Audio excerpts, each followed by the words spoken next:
देखिए, मैं इसमें एक बात कहूँगा, गुट कांग्रेस में रहे हैं, आज की बात नहीं है। मेरे दादाजी कांग्रेस में थे, 60 और 70 के दशक में बड़े नेता थे। उस समय भी गुट थे, वो भी मुझे बताते थे कि गुटबाजी होती थी। तो ऐसा नहीं है। देखिए, और पार्टियां जो कार्डर बेस्ड पार्टियां हैं, उनके अलावा हमारे यहाँ नैसर्गिक या प्राकृतिक नेतृत्व होता है ज़्यादा।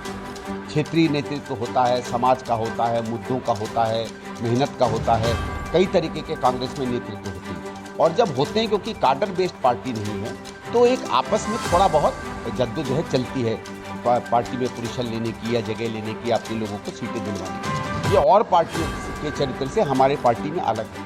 और हमने, हमारे नेतृत्व ने हमेशा इसको बढ़ावा भी दिया है कि अपना अपना लीडरशिप लोगों की बने।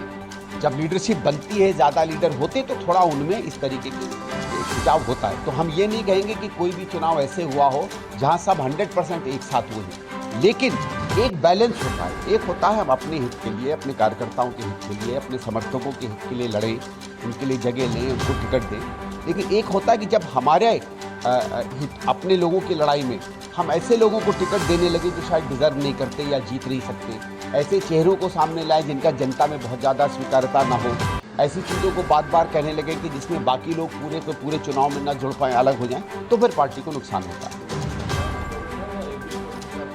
नहीं, देखिए, दोनों अलग बात है। हमने कैसे लड़ा चुनाव, कैसे नहीं लड़ा, वो अलग विषय होता है, वो हमारे पार्टी का अंदर का विषय होता है।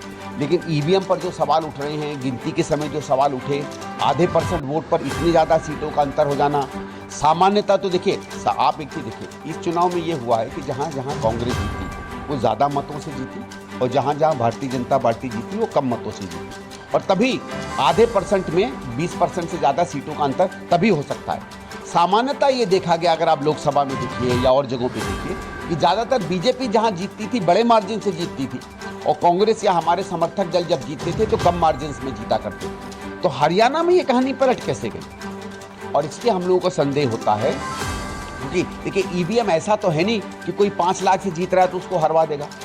हम लोगों का ये मानना है कि ईवीएम उस स्थिति में सामने आता है, उसमें गड़बड़ियाँ उस स्थिति में सामने आती हैं जब कुछ वोटों का अंतर होता है। और गिनती में तो मैंने खुद भी देखा है कि अधिकारी गड़बड़ करते हैं, कर सकते हैं और करते हैं।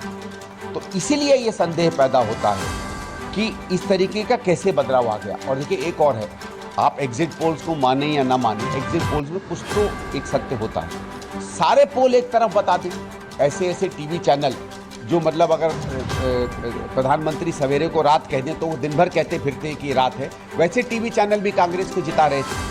तो ये तो नहीं हो सकता है कि एग्जिट पोल की पूरी साइंस ही बिल्कुल बेकार थी।